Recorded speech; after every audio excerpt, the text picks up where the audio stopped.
And it's also one of the highest costs for mobile internet access. We do have to read into the numbers. I looked at several reports that says that Koreans pay around $80 a month for mobile service, which is quite high. But actually, that's US dollars, right?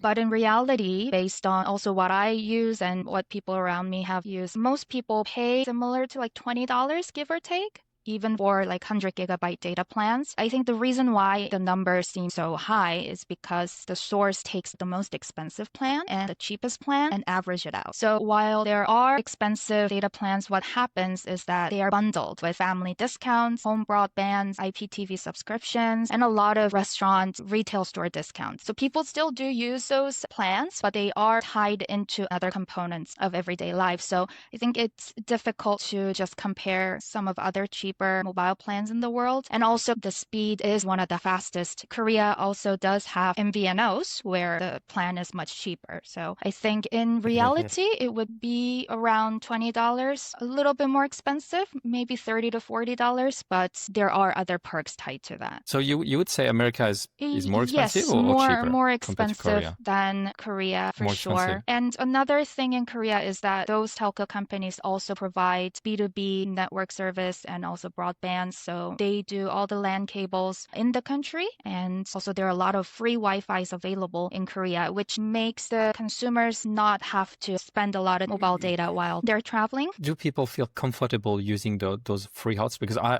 personally, if I go into a McDonald's, which I never do, but I would never use the free Wi-Fi because I'm super worried about my security. I completely agree. And that's a critical point, I think. When using those public Wi-Fi's, people have to be aware it's not the safest way to be connected. I imagine for everyday personal use, most people would generally okay with using it to a degree, except they probably don't want to do their banking and such. But I imagine there's a lot of businesses and employees of businesses where they probably don't allow their workers to use the free Wi-Fi and all that sort of stuff.